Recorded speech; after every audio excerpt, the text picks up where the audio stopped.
And today we're telling you what we really think you're going to get from 2024 rookies. Anything could happen. We thought guys were going to be great in the past, and they busted out. Injuries, bad situation, just didn't translate. There's guys who we didn't think much of. They've become pretty good as well. So we're going to do the best that we can to try to give you some foreshadowing on what we think some players that we like are going to be in the NFL. Now, one thing I love about this is Bob came up with this lovely topic, and he said, you pick your guys that you believe in, and you talk about them, and I love that. Let's kick it off with you. Who are you starting with? Give me that beautiful production comp. I'm starting off with one of my favorite players in the first round, and that is Rome Odunze, who I think is constantly being underrated somehow because it's the Marvin Harrison Jr. and then is Malik Neighbors up there with Marvin Harrison Jr.? Is he the wide receiver one? But Rome Odunze seems to never be in that conversation. Not that Rome Odunze is the wide receiver one in this class, but he is. I know it's a top three, but a lot of times it gets made out to be a 2 and a 1 in that top three. It's a top 3 across the board. And Rome Odunze deserves every bit of respect that Malik Neighbors and Marvin Harrison Jr. get. So how we set this up, we have a player production comp to kind of be like, hey, this is what we expect from this guy. And we've heard play style comps for Rome Odunze to Larry Fitzgerald to Devontae Adams. One I like is DeAndre Hopkins because he's a great runner. He is very physical at the catch point, and he wins those contested catches outside the hashes so well, 75% in 2023. DeAndre Hopkins, he's like a future Hall of Famer. How can you be comparing Rome Odunze to a future Hall of Famer? Well, it's a little bold, but if you look, I think that Rome Odunze has well in the realm of possibilities to average basically an 80 reception, 1,200-yard, 8 touchdown season. That seems like Rome Odunze's stats at the next level. Those are DeAndre Hopkins stats at the next level. And I think Rome Odunze is capable of reaching that. Now, I do want to point out the Player Profiler even takes it one step above me. And Player Profiler has those player comps above on the top right of their page. They comp Rome Odunze to Justin Jefferson, which I don't know how they got that comp, especially because Rome Odunze is like 2 inches and like 15 pounds bigger. But that's just further showing the evidence of how good Rome Odunze is. I don't like that comp for Rome Odunze. I think their games are not that similar. I think Rome Odunze.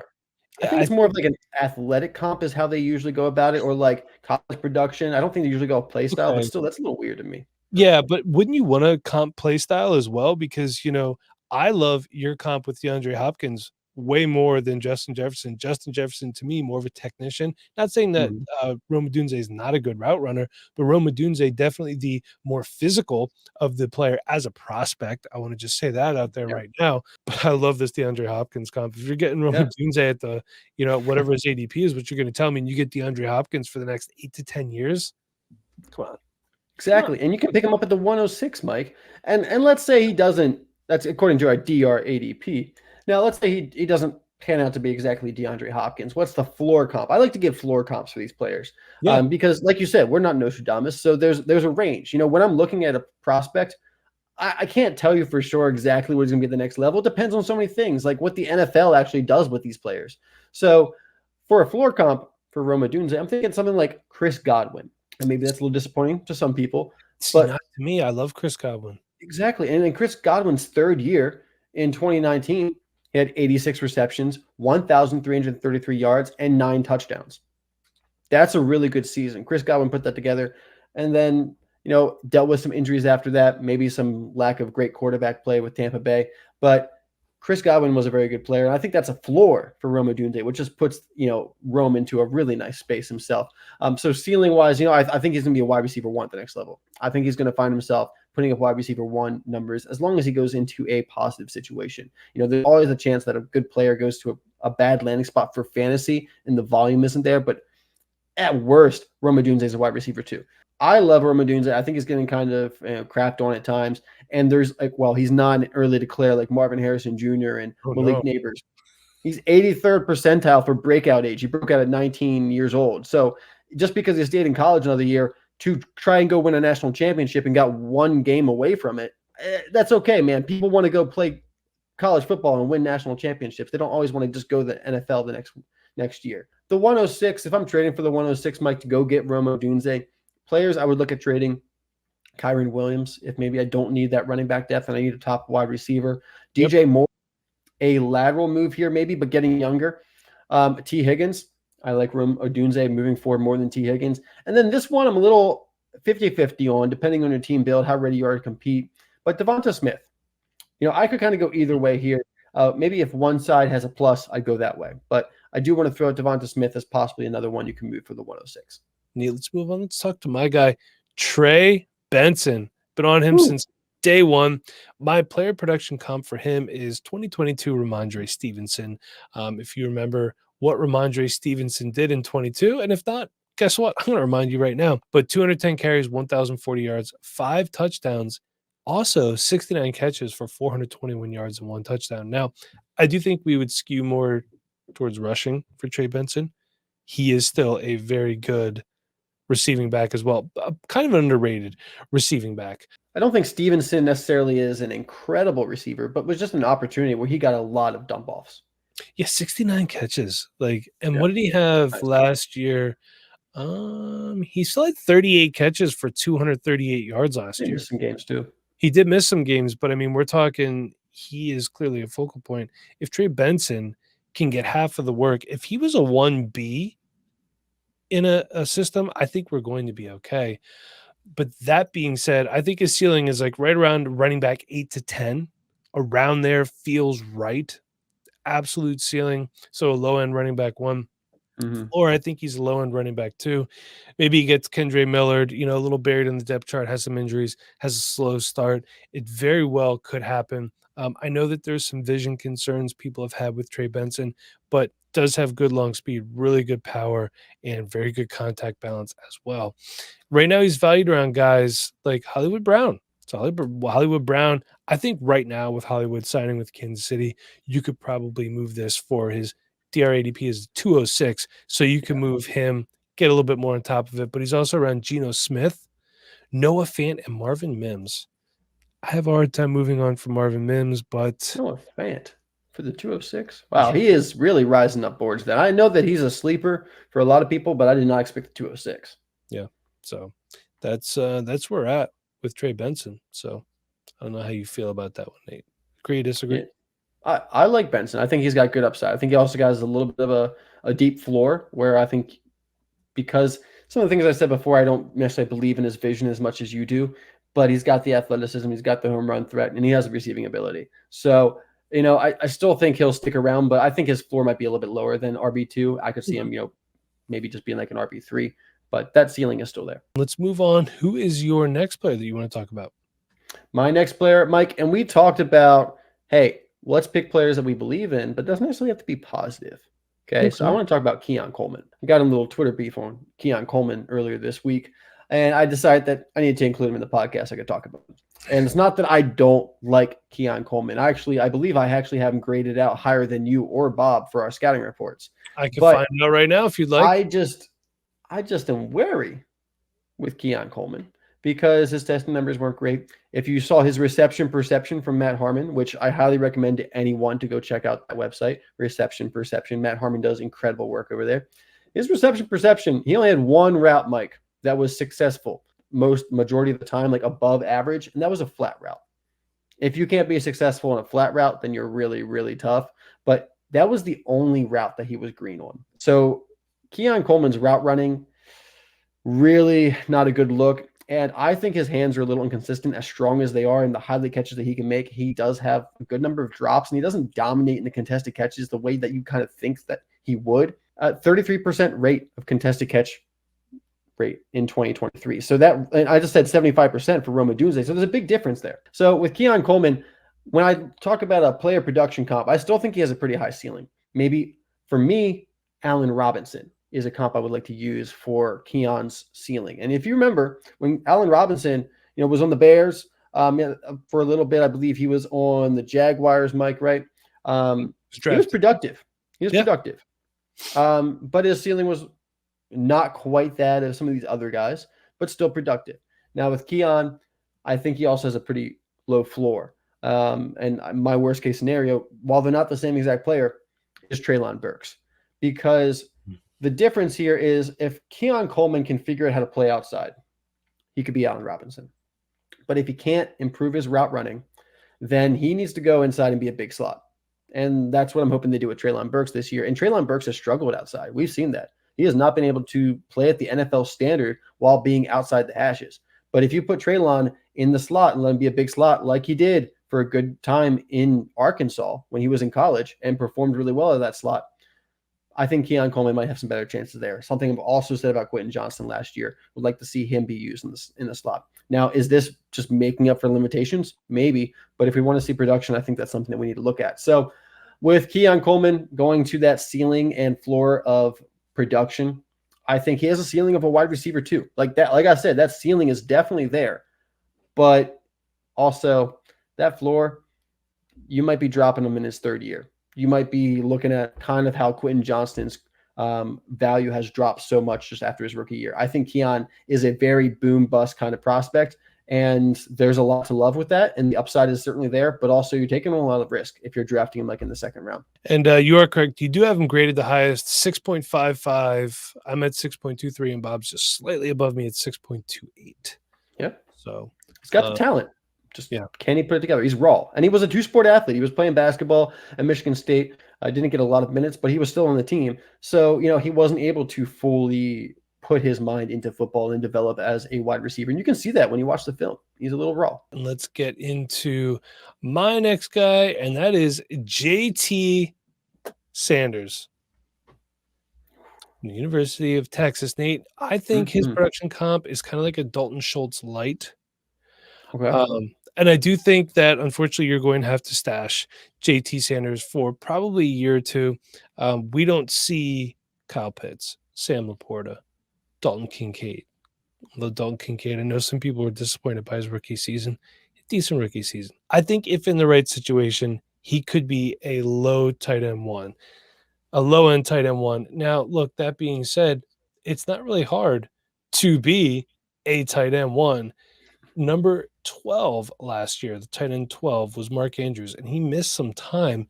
He had 45 catches for 544 yards and 6 touchdowns. Kyle Pitts, 667 yards, only 3 touchdowns. I mean, we're talking Hunter Henry was tight end 14, had 419 yards. So to be a number one at the tight end position is not that difficult. That being said, there is positional scarcity there. So if you're getting him at, let me get my show sheet back up here, Mike, at the 208, which is what his ADP is right now, and you're getting a low-end tight end one, or, possibly a low-end tight end 2 or 3 that's his floor, with a good bye week startability. I think that's definitely a move I want to make. And right now, Nate, you can move guys. The value is similar for Curtis Samuel, Aaron Jones, Kendre Miller.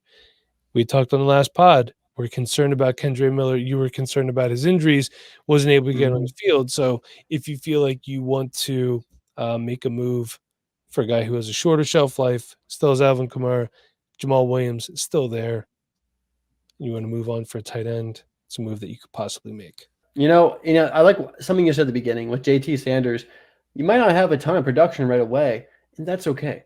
Trey McBride, who is now considered a top 5 dynasty tight end, if not a top 3, and at one point might have been a tight end 1 in dynasty before Sam Laporta really cemented himself there.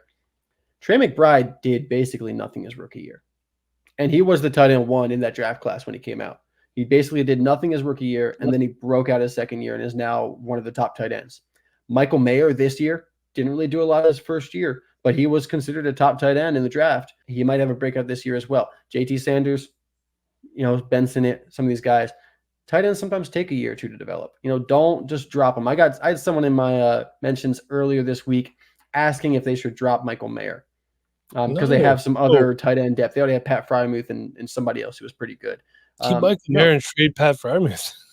Or just keep them all and then trade one, trade Mayer when he breaks out, or trade Frymuth when he has a really good season too, coming off the injury. So, I think with these tight ends, we got to give them patience. That's why you put them on your taxi squad. You be like us and you put all your tight ends in your taxi squad, then you can be as patient as you want. All right, Neil, let's move on. Who is your next player?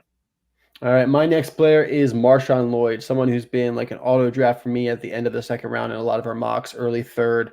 I love Marshawn Lloyd. I have him as a top 5 running back in this draft class. He performed really well at the combine.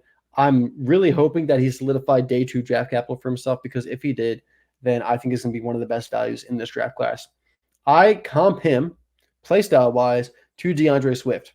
And I think he has DeAndre Swift upside in fantasy football. DeAndre Swift has never really been a workhorse running back. That at times maybe for the Eagles, but the Eagles had their own running back in the backfield with Jalen Hurts stealing all those touchdowns. So, DeAndre Swift, while he's been productive, has never really been that workhorse running back. I don't think Marshawn Lloyd is really set up to be that workhorse running back either, but he's so effective and productive through the ground, through the air. He's very efficient. And I kind of have the ceiling comp of James Cook, DeAndre Swift, that low-end RB1. I think he has that in him if he goes to a good situation where they're going to give him the ball, because once he gets the ball in his hands, he is elusive, he is quick, and he's a good runner and a good receiver. He gives you, something you can do on all three downs. Now, in the same vein, at the running back position, I think he has a floor of Jalen Warren, Khalil Herbert, maybe to go a little bit lower down on the floor. But I like the Jalen Warren floor kind of, because I think that even if Marshawn Lloyd is just kind of like the backup somewhere, when he's used in those situations, he will be really effective because of the speed and the versatility that he brings to the table. So Marshawn Lloyd for me is a player that, like I said, I've been auto drafting because I think he's got a pretty good floor for a running back that you could probably pick up in the third round. And that's what I was talking about on the last podcast is I like those third round picks. I like those late second round picks because you can pick up some running back depth right now. So with that, I think his ceiling is kind of the RB2. I don't think Marshawn Lloyd is going to be an RB1 at the next level. He'd have to have a really, really good situation to have that happen. But it could be in the realm of possibilities because of the receiving upside. But I think RB2 is a more realistic ceiling. And then as a floor, RB4, a depth piece, because there is quite the range for these running backs that we don't really have, pegged with draft capital yet and pegged with situations yet. So right now in the DR ADP, he's going to the 302. Some players I could move right now for the 302 and go pick up Marshawn Lloyd, Chuba Hubbard, Jerome Ford, Keaton Mitchell, Rashid Shaheed. A lot of depth pieces that I would like to, take another shot on a depth piece with upside with Marshawn Lloyd. The truth is, you just listed 4 players that could lose their job to the NFL draft. Could lose their job to Marshawn Lloyd. It's true. And if you're talking about a floor of Jalen Warren or Khalil Herbert at the 302, it's a move you have to make. Khalil Herbert has been productive in this league. Mm-hmm. Jalen Warren has been productive this past season in Pittsburgh, although I do think it swings back, the pendulum slings back to Najee Harris this season. But I love this. And, Marshawn Lloyd, a little more powerful than people think as well. He's built. So, yeah, he is. So I love this one. Yeah, let's move on to the last one of this pod. This is my guy, Malachi Corley. I know a lot of people are saying he's Deebo Samuel light, and I get it. Okay, I understand to an extent, but I actually don't see it. You know who I see more of? Tyler Lockett. Interesting. Another guy who, for whatever reason, people are poo-pooing on right now. Value's really low. Look, he's 31. The season he just came off of with inconsistent quarterback play, 79 catches for 894 yards and 5 touchdowns at the age of 31. Oh, heaven forbid that, he's still productive going into his early 30s. I know. 4 consecutive seasons over 1,000 yards. He's a slot receiver. I think Malachi Corley can be a version of this, given the right opportunity in the right system. He's a perfect wide receiver 3. We're talking about replacing a guy like Tyler Boyd in Cincinnati. He would look so good in that offense. There's no reason to think that Malachi Corley can't do what Tyler Boyd can do, that he can't do what a Tyler Lockett can do. Maybe his name should be Tyler Corley because that's who I'm comping him to, all the Tyler wide receivers. And I think he's a solid starting top-end wide receiver too, and I'm fine with that because, Nate, we're getting him at the 301. And at worst, he's a wide receiver 3. Okay. If given opportunity. If he goes somewhere and he gets buried on the depth chart, of course, all this goes off the table. Right now, you can get him for Mike Williams. 2/3. I saw a trade 2/3 to move up to 301, 308, and 310. Gus Edwards. Chase Brown. I'm not a Chase Brown guy. Or 26 second. I don't know if I'm moving Gus. I think Gus is a great buy right now because I agree with that too. He's gonna score a lot of touchdowns probably for that Chargers team. You know what? I'm actually really excited about Gus Edwards in Los Angeles. I wouldn't do it. I put it on here just to show you that it was a trade that was made. I think he's going to give that running back room kind of what they needed the last couple years. So yeah, And Isaiah Spiller's probably not. Unfortunately. All right, Nate, that's going to do it for us. So everyone, thank you for listening. Until next time, for Nate, I'm Mike. We'll see you next time.